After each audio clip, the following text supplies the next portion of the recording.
मेरी भाभी भैया से बड़ी थी। शादी के कुछ दिन तक तो सब कुछ ठीक था, लेकिन अचानक मेरे भैया धीरे धीरे कमजोर होते चले गए और वो बीमार रहने लगे। अब तो भैया भाभी के कमरे में भी नहीं सोते थे, बाहर सोफे पर सोते थे। लेकिन फिर आधी रात को भाभी के कमरे से तरह तरह की आवाज आती थी और अचानक से एक रात जब मैंने छुपकर भाभी के कमरे में देखा तो मेरे तो होश ही उड़ गए और मेरे मुंह से चीख निकल गई। क्योंकि मेरी भाभी तो मैं, मेरा भाई और मम्मी पापा, बस हम चार लोग का ही मेरा यह परिवार था और इन चार लोगों में ही मेरी दुनिया बसी हुई थी। मेरा भाई मुझसे उम्र में बड़ा था। वह बहुत ही खूबसूरत, पढ़ा लिखा और नौकरी भी अच्छा करता था। मेरे घर में किसी चीज की कोई कमी नहीं थी। हम लोगों की जिंदगी बहुत ही हंसी खुशी से चल रही थी। अब घर में भैया की शादी की बात चलने लगी। मम्मी चाहती थी कि जल्द से जल्द भाई की शादी हो जाए और बहू घर में आ जाए। परंतु मेरे भैया एक लड़की को पसंद करते थे और उन्होंने बोल दिया था कि वह शादी भी करेंगे तो उसे लड़की से करेंगे, नहीं तो किसी से नहीं करेंगे। मम्मी पापा नहीं चाहते थे कि घर में किसी तरह का कोई क्लेश हो। वह लोग हम दोनों बच्चों की खुशी में ही अपनी खुशी ढूंढते रहते थे। इसीलिए उन्होंने इस शादी के लिए हाँ कह दी। हम सभी लोग लड़की देखने के लिए गए, लेकिन वहां पहुंचने के बाद हम लोगों के सामने जो हकीकत आई उसे हम लोगों के दिल में मायूसी छा गई। मम्मी पापा तो इस रिश्ते के लिए तैयार ही नहीं हुए। मम्मी बोली, तुम हम लोगों का इकलौता औलाद हो और मैं ही चाहती हूँ कि मेरा बेटा का रिश्ता इस घर में हो। असल में बात यह थी, लड़की तो देखने में बहुत ही खूबसूरत, मासूम और पढ़ी लिखी थी, लेकिन वह भैया से उम्र में बड़ी थी। मम्मी पापा ने बहुत कोशिश की कि भाई को समझाए कि बड़ी उम्र की लड़की से शादी करना ठीक नहीं है, लेकिन भाई की तो एक ही जिद थी कि वह शादी करेंगे तो बस इसी लड़की से करेंगे, नहीं तो जीवन भर कुंवारे रह जाएंगे।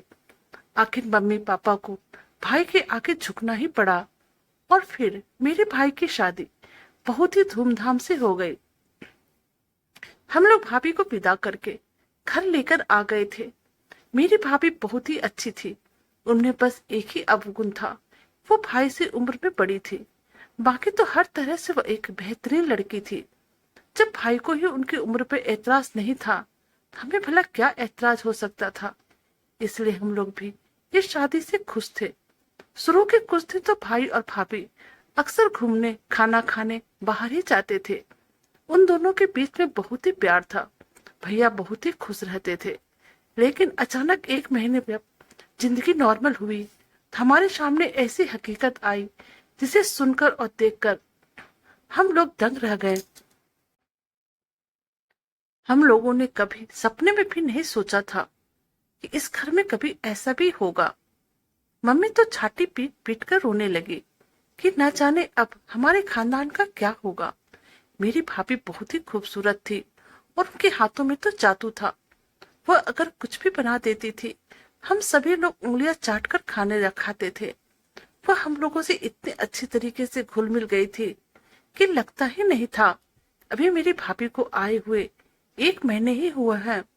वह हमेशा अपनी छोटी बहन की तरह मुझे प्यार करती थी और मम्मी पापा का भी बहुत ज्यादा ख्याल रखती थी। जिसमें भैया और भाभी की शादी हो रही थी, हम लोगों ने मजबूरी में आकर इस रिश्ते को अपनाया था। लेकिन आज जिस तरह से भाभी ने पूरे घर को संभाल लिया था और हम लोगों को इतना प्यार दिया था कि हम लोगों के मन में जो भी खटास थी सब मिट चुकी थी।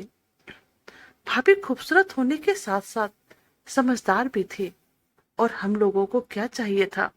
वैसे तो उन्हें देखकर कोई नहीं कह सकता था वो भाई से उम्र में बड़ी है। उनका चेहरा एकदम से मासूम जैसा था और वह बिल्कुल भी ज्यादा उम्र की नहीं लगती थी। अधिकतर लोगों को यह भी नहीं पता था कि वो भाई से बड़ी है। हम लोगों की जिंदगी बहुत ही अच्छी तरह से गुजर रही थी। भाभी मेरा बहुत ही ख्याल रखती थी और मेरी उनसे बहुत ही अच्छी दोस्ती हो गई थी। क्योंकि मैं तो अभी कॉलेज में ही पढ़ रही थी, इसलिए मेरे पास ज्यादा समय नहीं होता था। लेकिन मुझे जब भी मौका मिलता मैं भाभी के साथ बहुत ही घुल मिलकर रहती थी। वो मेरी छोटी से छोटी बातों को भी सुनती थी और अगर कभी मैं कहीं पर गलत होती तो वो मुझे समझाती थी। लेकिन पिछले 3 दिनों से मैं देख रही थी कि मेरा भाई कुछ परेशान रहने लगा था। जो खुशी शादी के शुरू दिनों के चेहरे पर नजर आती थी, वह खुशियां भाई के चेहरे पर नजर नहीं आती थी। वह सबसे कुछ खिंचा खिंचा सा रहता था, हर वक्त किसी सोच में डूबा रहता था। मैंने अपने भाई से 1-2 बार पूछने की कोशिश की, क्योंकि मेरा भाई बहुत ही अच्छी दोस्त थी, इसलिए कोई बात होती वह मुझे जरूर शेयर करता था। लेकिन वह पता नहीं क्यों इतना परेशान था कि मुझे कोई बातें भी शेयर नहीं कर रहा था। लेकिन इन सब के बीच में भाभी एकदम बेफिक्र रहती थी। मुझे हैरानी होती थी कि किसी का पति इतना दुख में है और उसकी पत्नी इतना खुश कैसे रह सकती है। फिर मैंने सोचा कि हो सकता है भाई को बिजनेस को लेकर परेशानी हो और उन्होंने यह बात भाभी को नहीं बताई हो। अगर कोई हमें कुछ नहीं बताया तो हम कैसे जानेंगे कि उन्हें क्या तकलीफ है। मैं अपने भाई से पूछने की बहुत ही कोशिश करती थी, लेकिन वह कोई भी जवाब नहीं देता था। हंसी तो उसके चेहरे से गायब ही हो गई थी और वह चेहरा भी मुरझाया हुआ रहने लगा था। वह देखने में इतना कमजोर लगने लगे थे। उन्हें देखकर ऐसा लग रहा था कि न जाने वो कब से और कितने दिनों से बीमार है। उनके चेहरे की खुशियां कहीं खो गई थी। मेरी भाभी से अच्छी बनती थी, इसलिए मैंने भाभी से कहा कि भाभी, आप पता लगाओ कि आखिर भैया क्यों इतना परेशान है। वह जरूर आपसे अपनी परेशानी शेयर करेंगे, क्योंकि मैं तो पूछते पूछते थक गई हूँ। लेकिन भैया है कि मुझे बता ही नहीं रहे हैं। भाभी ने मुझसे कहा। मैं भी कितनी बार पूछने की कोशिश की, लेकिन वो मुझे कुछ भी नहीं बता रहे हैं। अब तो भाई दिन पर दिन कमजोर भी होने लगे थे। शादी के पहले वाले भाई तो लगता ही कहीं गुम हो गए थे। पहले वह जब भी ऑफिस से आते थे, हम लोगों के साथ बैठकर बातें करते थे और हंसी मजाक करते रहते थे। पापा के साथ बिजनेस डिस्कस करते थे। लेकिन अब तो वह सब एक सपना ही बन गया। भाई की सेहत दिन पर दिन गिरती ही जा रही थी। फिर पापा ने भाई से कहा, चलो तुम्हें डॉक्टर के पास दिखाकर ले आता हूँ। लेकिन भाई ने डॉक्टर पास जाने से मना कर दिया और अब जैसे जैसे भाई की सेहत जवाब दे रही थी, भाभी देखने में और भी सुंदर होती जा रही थी और भाभी का शरीर एक अलग ही क़यामत ढाने लगा था। उनका रंग रूप बहुत ही निखर आया था।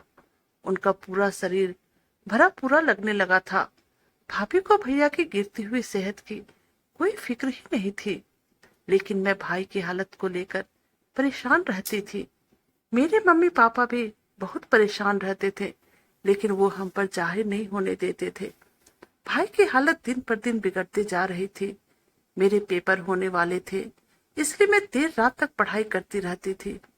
रात को पढ़ाई करते हुए मुझे भूख का एहसास हुआ तो मैं अपने कमरे से बाहर निकली तो मैंने देखा भाई सोफे पर सो रहे थे। मुझे बड़ी बेचैनी हुई कि वो यहाँ पे क्यों सो रहे हैं, अपने कमरे में क्यों नहीं सो रहे हैं। लेकिन फिर मैं सोचकर खामोश हो गई। शायद तबीयत की वजह से भाई बाहर सो रहे हैं, क्योंकि जब इंसान की तबीयत खराब होती है उसे बंद करने में घुटन होने लगती है। मैंने उसी वक्त भाई को जगाया, लेकिन वो नहीं उठे। फिर मैंने सोचा कि मेरे कारण उनकी नींद डिस्टर्ब ना हो जाए, इसलिए अब मैंने भाई को नहीं जगाया और अपने कमरे में वापस आ गई। लेकिन अब मैं रोजाना रात में देर तक जागती थी, क्योंकि मुझे पढ़ाई करना होता था। और जब मैं कमरे से बाहर निकलती थी तो मुझे अक्सर ही भाई बाहर सोफे पर सोए हुए नजर आते थे। लेकिन मैं इस बारे में अपने मम्मी पापा को नहीं बताया, क्योंकि मैं नहीं चाहती थी कि भाई के बारे में यह बात जानकर मम्मी पापा और भी परेशान हो, क्योंकि वो लोग तो पहले से ही भाई की गिरती सेहत को लेकर परेशान थे। लेकिन एक दिन ऐसा हुआ कि मैं अपने कमरे में पढ़ रही थी, साथ ही साथ भाई और भाभी के कमरे से आवाज भी आ रही थी। मेरा और भाई का कमरा अगल बगल ही था, इसलिए अक्सर भाई और भाभी की आवाज में सुनाई देती थी और आज भी मुझे वह आवाज सुनाई दे रही थी। फिर थोड़ी देर बाद जब मैं बाहर निकली तो मैंने देखा भाई तो सोफे पे सोए हुए हैं। मुझे बेहद हैरत हुई। अगर भाई बाहर सो रहे हैं तो फिर अंदर भाभी किसके साथ बात कर रही थी? अगर भाई यहाँ पर है तो फिर भाभी के कमरे में कौन था? फिर जब मैंने भाभी के कमरे के दरवाजे के पास जाकर आवाज सुनने की कोशिश की तो अब वहां से कोई आवाज नहीं आ रहा था। मुझे लगा कि यह मेरा भ्रम है। फिर मैं वापस अपने कमरे में चली आई। लेकिन अब अक्सर ऐसा होता कि भाभी के कमरे से किसी न किसी की आवाज आ रही होती, जबकि बाहर सोए भाई नजर आते। अब तो भाई अपने कमरे में बिल्कुल ही नहीं सोते थे और अब यह बात मेरे मम्मी पापा को भी पता चल गई थी। मम्मी तो बहुत ही गुस्सा हो गई। फिर मैंने कहा, मैं भाभी से पूछती हूँ आखिर भैया बाहर क्यों सोते हैं और अक्सर आपके कमरे से किनकी आवाजें आती रहती हैं। फिर भाभी बोली, पता नहीं तुम्हारे भैया को क्या हुआ है, अब उन्हें कमरे में बिल्कुल भी मन नहीं लगता है। वो पानी पीने के बहाने कमरे में बाहर जाते हैं और फिर लौटकर कमरे में नहीं आते हैं। हम लोग अभी बात कर ही रहे होते हैं कि आवाज तुम्हें सुनाई देती होगी। ऐसा नहीं है कि इस बात में ज्यादा सोचती थी, इसलिए मैंने इस बात को वहीं पे टाल दिया। कुछ दिन गुजरे होंगे। एक दिन मैं रात को उठकर बाहर आई तो भाई रोज की तरह सोफे पर बाहर सो रहे थे। मुझे बहुत प्यास लगी थी, इसलिए मैं किचन में जाने लगी। मुझे भाभी के कमरे से किसी की बात करने की आवाज आ रही थी। मैंने सोचा भाई तो बाहर सो रहे हैं, फिर अंदर भाभी के साथ कौन है? इसलिए मैं चुपके से कमरे के अंदर बढ़ी और जैसे ही मैंने दरवाजा खोला, अंदर का नजारा देखकर मेरे मुंह से चीख निकलने वाली थी। बड़ी मुश्किल से मैंने मुंह पर हाथ रखकर अपनी चीख को दबाए थे। मैं चुपचाप से अपने कमरे में आकर सो गई। मैंने सोचा कि माँ को जाकर बता दूं, लेकिन फिर अगले दिन मेरे एग्जाम थे, इसलिए मैं जल्दी से तैयार होकर अपने कॉलेज चली गई। घर आई तो पता चला कि भाई की तबीयत बहुत ज्यादा खराब है और मम्मी पापा उन्हें लेकर अस्पताल गए हैं। डॉक्टर ने बताया कि उनके शरीर में खून की बहुत ही ज्यादा कमी हो गई है। मैं वह राज किसी को बता भी नहीं सकती थी, क्योंकि भाई मेरा तबीयत बहुत ही ज्यादा खराब था और मम्मी भी बीपी का प्रॉब्लम था। मैं उनकी तबीयत के साथ कोई खिलवाड़ नहीं करना चाहती थी और मैं पापा को तो यह बात बता ही नहीं सकती थी। अब मुझे अंदर ही अंदर यह बात खाई जा रही थी। समझ में नहीं आ रहा था यह राज मैं किसे बताऊं, लेकिन घर के हालात देखकर मैंने अपने जुबान पे ताला लगा लिया। मैं भगवान से प्रार्थना करने लगी, हे भगवान, मेरे भैया के साथ क्या हो रहा है? आखिर मेरी भाभी ऐसा कैसे कर सकती है? अब मैं अपने भाभी से कतराने लगी थी। घर के हालात दिन पर दिन खराब होते जा रहे थे, लेकिन मेरी भाभी को इससे कोई फर्क नहीं पड़ रहा था। वह वैसे ही हंसती खेलती सारे घर में घूमती फिरती थी। पहले तो मैं उनकी हरकतों पर ध्यान नहीं देती थी, लेकिन अब मैंने उन पर गौर करना शुरू कर दिया। अब मैं उनकी हरकतों पर नजर रखने लगी। मैंने यह गौर किया था कि भाभी अपने कमरे में किसी को भी जाने नहीं देती थी। वह खुद ही कमरे की सफाई करती थी और जब कमरे में नहीं रहती थी तब उसमें लॉक लगा दिया करती थी और भाई तो उनके कमरे में जाते ही नहीं थे। वो तो भाभी से बाहर ही बात कर लिया करते थे। मैं हमेशा कोशिश करती रहती थी कि मैं एक बार भाभी के कमरे में जाऊं, शायद मुझे वहां पर कोई सबूत मिल जाए, लेकिन लगता था कि भाभी को मुझ पर शक हो गया था। इसलिए मैं जब भी उनके कमरे के आसपास रहती, वो मुझे बहुत ही गौर से देखा करती थी। भाभी तो कहीं भी बाहर नहीं जाती थी और ना ही कभी मैके जाती थी। मैं मौके के इंतजार में थी कि भाभी घर से बाहर जाए और मैं उनके कमरे की तलाशी लूं। लेकिन अब कुछ दिनों से ही भाई की सेहत में आहिस्ता आहिस्ता सुधार हो रहा था। उनकी सेहत जो दिन पर दिन बिगड़ती जा रही थी, अब ठीक हो रही थी। अब मेरे भाई पुराने वाले भाई बनते जा रहे थे, लेकिन वो अब भी बाहर सोफे पर ही सोते थे, भाभी के साथ कमरे में नहीं रहते थे। आखिर एक दिन मेरी भाभी की माँ बीमार हो गई। वो अपने माँ को देखने गई तो मुझे उनका कमरा देखने को मौका मिल गया। उस कमरे को अच्छी तरह से देखने के लिए आज मैंने कॉलेज में छुट्टी ले ली थी और फिर जैसे ही भाभी कमरे से बाहर निकली, घर का काम खत्म करने के बाद मैं सफाई के बहाने भाभी के कमरे में चली गई। मैंने भाभी का कमरा अच्छी तरह से चेक किया। मैंने बहुत ढूंढा, लेकिन मुझे वहां पर कुछ नहीं मिला। लेकिन उस रात मैंने जो देखा था, मुझे वह साबित करने के लिए सबूत चाहिए था, नहीं तो मेरी बातों पर कोई विश्वास नहीं करता। मैं भाभी के कमरे से चली आई। भाभी की माँ की तबीयत बहुत ही ज्यादा खराब हो गई थी, इसलिए भाभी को 2 दिन तक अपने मायके में रुकना पड़ा। 2 दिन तक मेरे भाई ने बहुत सुकून के साथ अपना वक्त गुजारा और भाई अपने कमरे में सोते थे। अब मुझे समझ में आ गया था कि भाई भाभी के कारण बाहर सोते हैं, लेकिन मेरे भाई चुप क्यों थे? वो किसी से कुछ बताते क्यों नहीं थे? एक दिन शाम को जब भाई बाहर लॉन में बैठे हुए थे, तो मैं भी उनके पास चली गई। मैंने कहा, मैं जानती हूँ आप सबसे छुपा रहे हैं। आप भाभी की वजह से कमरे में नहीं सोते हैं, लेकिन बात क्या है? आप क्यों नहीं मम्मी पापा से इस बारे में बातें करते हैं? अब भाई ने मुझे कहा, तुम ही मुझे बताओ, मैं कैसे मम्मी पापा से इस बारे में बातें करूं? तुम लोग मुझे इस शादी से मना कर रहे थे और मैं अपनी जिद में आकर यह शादी की थी। अब तो मुझे हर हाल में यह शादी निभाना ही पड़ेगा। मैंने भाई से कहा, रात में भाभी के कमरे से अक्सर आवाज आती रहती है, और एक दिन मैं जब किचन में जा रही थी, तो उस वक्त में मुझे आवाज आई। मैं छुपकर वह सब देखा। इसके बाद भाई ने कहा, तुम्हें तो एक बार नजर आई, मुझे तो रोज ही नजर आती है, लेकिन यह सब क्या है? मुझे मालूम नहीं। तुम्हारी भाभी पर उंगली नहीं उठा सकता, क्योंकि वो इस घर की इज्जत है। अगर मैं उसके बारे में कुछ कहूंगा, तो फिर सवाल मुझ पर भी उठेंगे। जहां तक की बात है बाहर सोने की, रात को मुझे कुछ होश नहीं रहता है मैं कहाँ हूँ। और सुबह जब मैं उठता हूँ, तो मैं अपने आप को सोया हुआ पाता हूँ। और फिर मुझे पता नहीं कि आखिर रात में तुम्हारी भाभी ये सब क्यों करती है। मुझे तो यह भी नहीं पता चला कि मैं कब रात में बाहर आकर सोता हूँ। फिर भाई ने कहा, मैं कोशिश करूंगा कि मैं आगे से बेहोशी वाली नींद ना सोऊं। और अब मैं भी इस बारे में पता लगाना चाहती थी। अगली रात जब भाभी मायके से वापस आई, रात को मैंने बड़ी कोशिश की मुझे नींद ना आए, लेकिन मुझे नींद आ गई। क्या मेरी आंखें खुली तो भाई के कमरे से आवाज आ रही थी।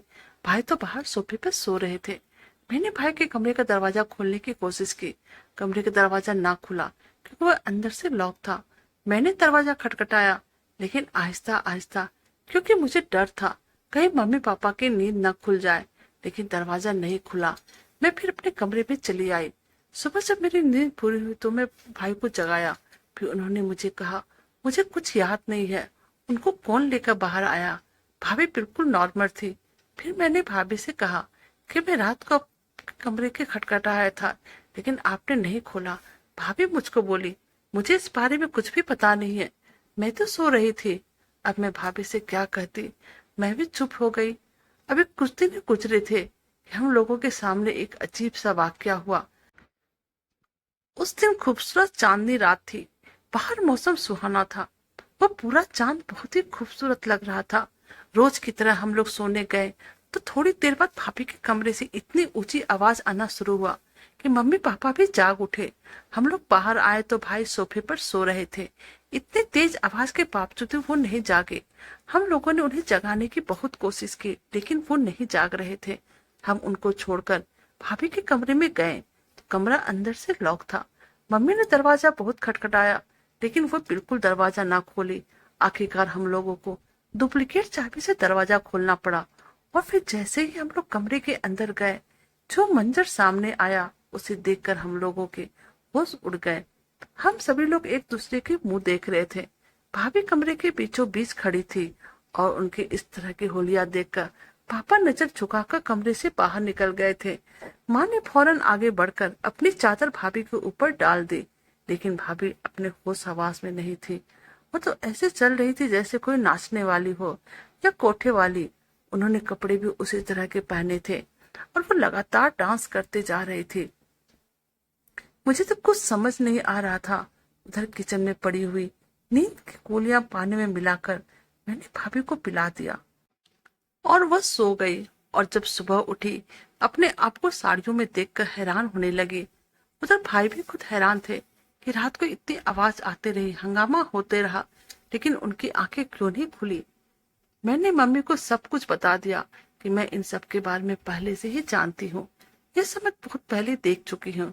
इससे मेरी मम्मी ने कहा कि भाभी को माँ बाप से बात करनी होगी। जब मम्मी ने भाभी के माँ बाप को फोन करके सारी बातें बताई तो भाभी की माँ ने बताया कि भाभी के साथ यह प्रॉब्लम बचपन से ही है। और जब चांदनी रात आती है तो ये इसी तरह की हरकतें करती है, क्योंकि खुद को कुछ और समझती है। सारा दिन बिल्कुल नॉर्मल रहती है और रात में ना जाने इसके साथ क्या होता है, ये इस तरह की हरकतें करने लगती है। हमने एक बाबा जी से इसका इलाज करवाया था, ये बिल्कुल ठीक हो गई थी और इसकी बीमारी खत्म हो गई थी। इसलिए हमने इसकी शादी कर दी। लेकिन मैंने इस बीमारी के बारे में सुना था और यह वह बीमारी है जिसमें इंसान डबल जिंदगी जीता है। दिन में कुछ और रात में चांद निकलने के बाद अपने आप को कुछ और समझने लगता है। यह उससे कंट्रोल नहीं होता है। यह एक तरह की बीमारी है। यह सब सुनने के बाद मम्मी पापा भाभी को अस्पताल ले गए और जो हकीकत था हम लोगों ने डॉक्टर को बता दिए। डॉक्टर ने उनका टेस्ट किया और इनका इलाज स्टार्ट कर दिया। फिर भैया बोले कि भाभी उसे कुछ दिनों से एक नशा वाली पाउडर देती थी, जिस कारण से उन्हें रात में कुछ होश नहीं रहता था और वो दिन पर दिन कमजोर होने लगे थे। जब मैंने अपना चेकअप करवाया तब मुझे जानकारी हुई। उसके बाद मुझे डॉक्टर ने एंटीडोज देना शुरू किया, जिसकी वजह से अब मेरी तबीयत बिल्कुल ठीक हो गई है। हम लोगों ने भाभी की अलमीरा की तलाशी ली तो हम लोगों को वो पैकेट मिल गया, लेकिन उसमें भाभी का कोई गलती नहीं थी, क्योंकि उन्हें कुछ याद ही नहीं रहता था। इसलिए हम लोग उन पर इल्जाम भी नहीं लगा सकते थे और वो जानबूझकर सब कुछ नहीं की थी। अब सब कुछ दिनों तक उनका अच्छा से इलाज चला। अब मेरी भाभी बिल्कुल ठीक हो गई। परिवार के सभी लोगों ने उनका साथ दिया, जिससे भाभी को रिकवर होने में ज्यादा समय नहीं लगा। अब मेरी भाभी पूरी तरह से नॉर्मल हो गई है और हम सब लोग हंसी खुशी से रह रहे हैं। ये एक तरह की ऐसी बीमारी है जिसमें इंसान अपने आप में नहीं रहता है और बहुत लोग इसका इलाज न करवा कर मरीज को पागल समझने लगते हैं और उन्हें पागल खाना में भर्ती कर देते हैं, जिस कारण ठीक होने के बजाय उनकी तबीयत और भी खराब हो जाती है। और तो और बहुत लोग ढोंगी बाबों के चक्कर में पड़ जाते हैं, जिसके कारण इंसानों को कभी कभी अपना बहुमूल्य चीज भी गंवाना पड़ता है। तो दोस्तों, कैसे लगी आपको हमारी यह कहानी? प्लीज अपने कमेंट कीजिएगा। अगर आप हमारे चैनल पर नए हैं, हमारे वीडियो को लाइक, सब्सक्राइब और शेयर कीजिएगा। Thank you.